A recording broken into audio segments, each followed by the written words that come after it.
So picture this. Charles Spencer strides into a hall packed with royalty, dressed in a sharply tailored Savile Row tuxedo, gripping a single folded sheet of pale blue paper that nobody in the palace had ever signed off on. And within roughly a quarter of an hour, the whole carefully engineered story the palace had been spinning around Queen Camilla came crashing down in front of a live audience. Here's what makes it wild. The palace itself gave him the microphone. They personally invited him up. They drafted his remarks. They fed the words into the teleprompter and simply assumed he'd read them, because that's the script aristocrats follow at galas. Smile politely, say something warm about legacy and togetherness, go home. But Charles Spencer isn't your average nobleman. This is the man who stood inside Westminster Abbey and delivered that eulogy. The one who refused to let the palace dictate how Diana's boys were allowed to grieve for their mother. And as it turns out, he's also the man who quietly spent half a year with a team of lawyers building a legal fortress so watertight that not even the reigning monarch could crack it open. So when he walked up to that podium at the Victoria and Albert Museum, he wasn't there to hand anything over. He was there to light the fuse. And before we dig into how the whole thing unraveled, quick note. If you love unpacking royal turmoil and those rare moments when the palace loses its grip on the story, tap that subscribe button on Royal Decode. We're tracking every twist of this saga. All right, let's get into what really unfolded inside that gala, because the contradictions start stacking up before Charles ever set foot through the entrance. Earlier that morning, the palace press office had fed a briefing to the Times, claiming the Spencer family was preparing to hand Diana's final artifacts over to the Crown Trust. They dressed it up as reconciliation. They packaged it as unity. And they did it on purpose, knowing full well that if the public was primed to expect surrender, Charles would be painted as the villain the moment he pushed back. It's the palace's oldest PR maneuver. Plant the expectation. Squeeze compliance out of the target through public pressure. Make anyone who resists look small-minded and difficult. They assumed Charles would cave. They assumed dead wrong. What they didn't realize, what nobody inside that ballroom knew apart from two people, was that Charles and Prince William had been quietly building something entirely different. And the timeline here is critical, because it proves this wasn't some impulsive, emotional gesture. 6 months of legal groundwork. 6 months of total silence. The kind of silence where you can't confide in your staff, you can't tell your closest friends, and you absolutely cannot let a whisper reach the palace machine. Charles had a senior barrister quietly constructing what's known as a sovereign trust, essentially a legal vehicle that sits beyond the reach of the crown. The British monarch wields enormous power, but sovereign immunity doesn't extend to a private trust if it's built correctly. And tucked away inside Diana's 1996 divorce settlement was an obscure clause her lawyers had slipped in while palace attorneys were fixated on stripping her of her HRH title. That clause declared that her private intellectual property, her journals, her correspondence, her personal papers, would remain forever the property of a private individual. The palace considered it insignificant at the time. They were so consumed with erasing her royal status that they entirely missed the single detail that would come back to haunt them 3 decades later. You really have to admire the sheer legal cunning of what Diana's team pulled off back in 1996. They were up against the entire machinery of the crown, an institution that had spent centuries mastering the art of absorbing private assets into royal hands. And while palace attorneys were fixated on titles, precedents, and whether Diana would keep her Royal Highness style, her own lawyers slipped in a clause that looked absolutely trivial on the page. It was tucked into paragraph 17, subsection 4 of the financial agreement. No one flagged it because it wasn't about money or property in the conventional sense. It concerned intellectual property, personal papers, the kinds of intangible things that never appear on a balance sheet. The palace lawyers scanned it, shrugged, and moved on to haggle over the divorce payout. They had no clue that 28 years later, that overlooked clause would become the legal cornerstone for tearing apart their entire narrative control machine. And Charles Spencer knew that clause existed because Diana had personally told him about it. She had sat with him at Althorpe one summer afternoon and walked him through exactly what her lawyers had done and why. She warned him that once she was gone, the palace would try to rewrite her story. She said they would wait until enough time had passed, until the raw public grief had faded into soft nostalgia, and then they'd move in and claim it all. She made Charles promise he would never let it happen.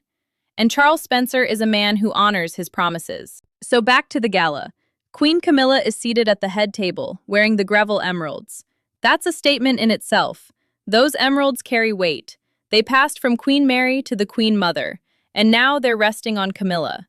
She's positioned as the matriarch, the woman who outlasted the scandal, the woman who finally secured the crown. Her PR team has spent years polishing her image, framing her as the quiet, misunderstood partner beside the king. And this gala was meant to be the crowning moment of all that effort, the final step in folding Diana's legacy into a sanitized, palace-approved chapter of history. White lilies scattered throughout the venue, Diana's favorite flower, deployed as decoration at the very event where her memory was supposed to be neatly boxed up and shelved. It's almost too perfect. But Camilla is calm. She's chatting with the French ambassador about healing and togetherness, brushing off her equerry's concerns about Charles's arrival. She reads his tension as nerves. She assumes he's wrestling with the humiliation of surrendering in public. She has no idea what's coming. The mood in that room before Charles walked in was practically festive. The palace had choreographed every single detail. The lighting was warm and forgiving. The champagne was vintage Krug. The seating plan had been arranged to broadcast an image of seamless continuity, with Camilla at the center, surrounded by loyal courtiers and hand-picked aristocrats who could be trusted to clap on cue. The cameras were angled to catch her most flattering profiles. The teleprompters were loaded and tested. It was a staged production designed to beam a single message out to the world. The turbulence of the past is finished. The crown has won.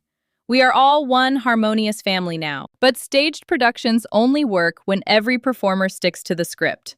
And Charles Spencer had walked in carrying his own. One that had been quietly drafted and legally armored over 6 months of late-night meetings, encrypted phone calls, and documents signed inside solicitors' offices far away from the watchful eyes of the royal household. The palace had spent half a year preparing a coronation for their narrative. Charles and William had spent that same half year preparing an uprising. Meanwhile, Prince William is sitting 2 tables away in his guard's night evening dress, projecting flawless composure. And this is where it gets really interesting, because William's stillness wasn't stoicism. It was concentration. He had a black encrypted phone tucked into his pocket, which is a serious security breach at a royal function. Royal protection officers are trained to be paranoid about unauthorized devices. But William is the Prince of Wales. He carries emergency override codes for the Royal Broadcasting Network, a failsafe designed for national emergencies. Nobody questions the heir to the throne when he accesses systems he technically has authority over. And what William did with that authority is the kind of maneuver that takes years of patience to pull off. He didn't just hijack a teleprompter. He seized the entire broadcast feed. When Charles Spencer walked up to that podium, the palace-approved speech was still glowing across the glass screens. The opening line read, "I am profoundly honored to permanently transfer the Spencer Historical Trust to the Crown." Charles glanced at those words, and then William gave his phone 2 quick taps and the screens went dark. The control room buried beneath the museum plunged into total panic. Error codes flashing everywhere. They tried to kill the live feed reaching the 3 million viewers watching at home, but they couldn't. William had activated a Code Alpha override, a protocol reserved for national security crises. The only way to shut down that broadcast would have been to physically sever the power lines running into the museum. And nobody was going to do that in the middle of a televised royal gala. The chaos inside that control room was absolute. Technicians were shouting over one another, hammering commands into keyboards that refused to respond, pulling up diagnostic screens that showed a complete system lockdown. The director was screaming into his headset for someone, anyone, to cut the master power switch. But the master power switch sat in a locked room 2 floors below, and the override protocol had already rewritten the access codes. The broadcast engineers who had spent weeks rehearsing for this event, running countless drills and stress testing every backup plan, suddenly found themselves locked out of their own gear. One of them later described it as watching a ghost take the helm of the ship. And while they were spiraling into panic, Charles Spencer was calmly unfolding his blue paper and preparing to speak. The 3 million people tuning in at home had no idea they were watching a technological coup unfold in real time. All they saw was a man stepping up to a podium with no teleprompter and no notes, just a single folded document.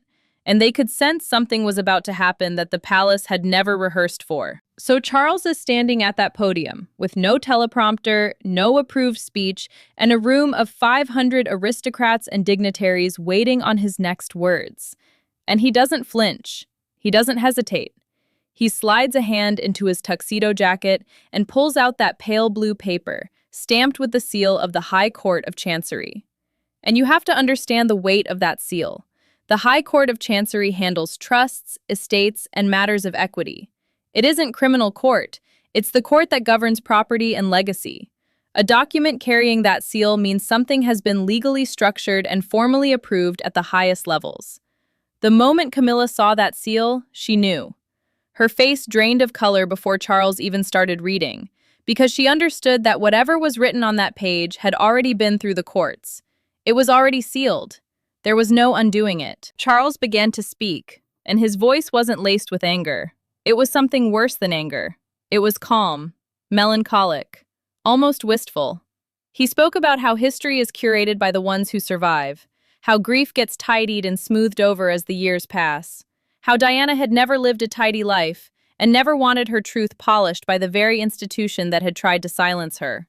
He spoke of his sister not as a princess or a public figure, but as a woman who scribbled her private thoughts into journals late at night, who chronicled her pain and her joy and her fears in her own handwriting, and who deserved to have her own voice preserved exactly as she had left it.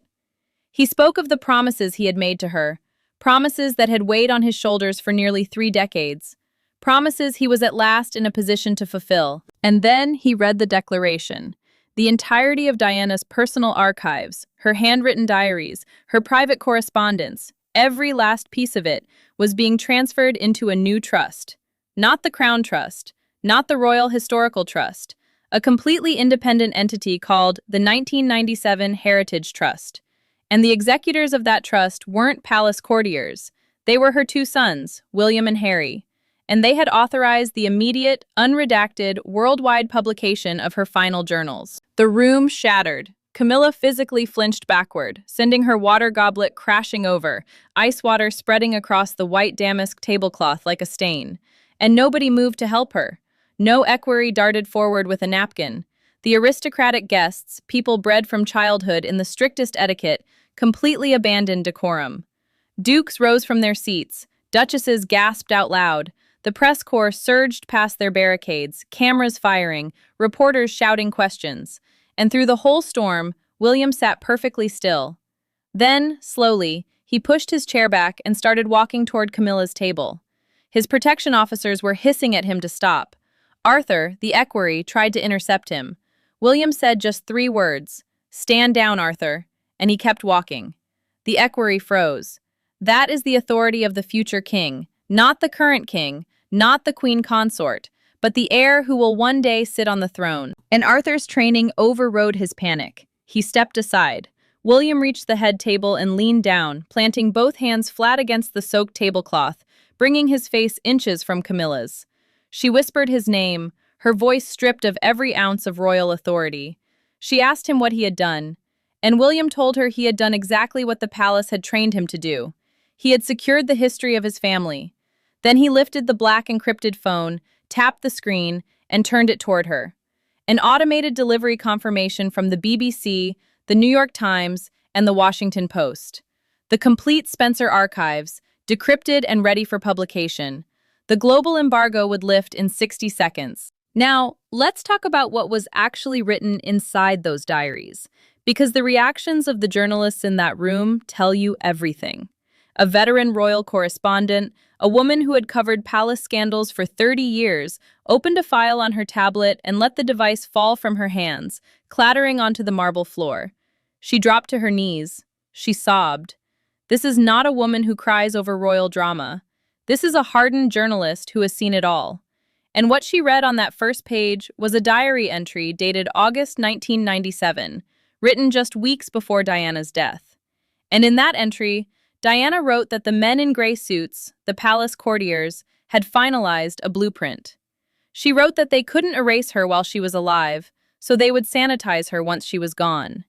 They would orchestrate a grand public consolidation of her charities. They would pressure her family into surrendering her history to the royal trust. And Camilla would wear the crown's emeralds, smiling for the cameras, using Diana's stolen legacy to scrub the blood from her hands. Diana wrote that in 1997. She predicted the exact scene unfolding in that ballroom. The gala, the trust, the emeralds, the cameras, all of it. And Camilla was sitting there wearing those very emeralds while a journalist read Diana's words aloud to a room of 500 people and 3 million viewers at home. The illusion the palace had spent millions of pounds constructing, the image of Camilla as the quiet, dignified consort who had earned her place through patience and devotion, just vaporized.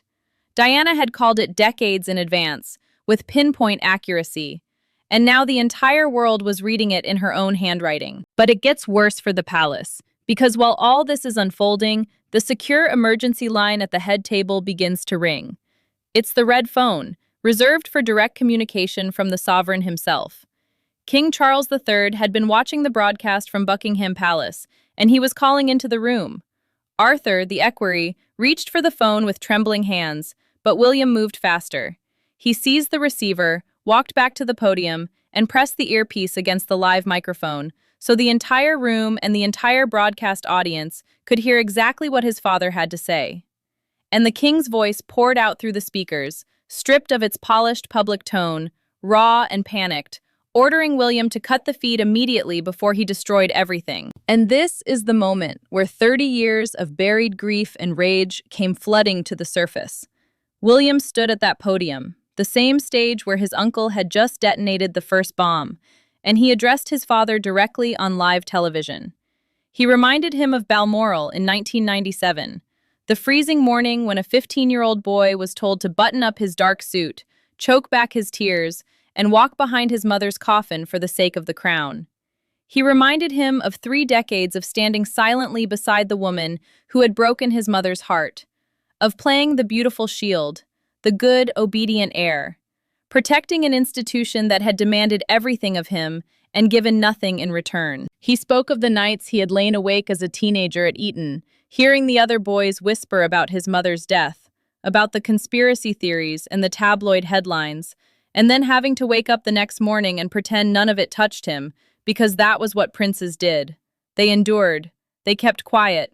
They put the crown first. And then he said the words that ended the conversation. The crown does not own her soul, and you will not own her history. The embargo is lifted.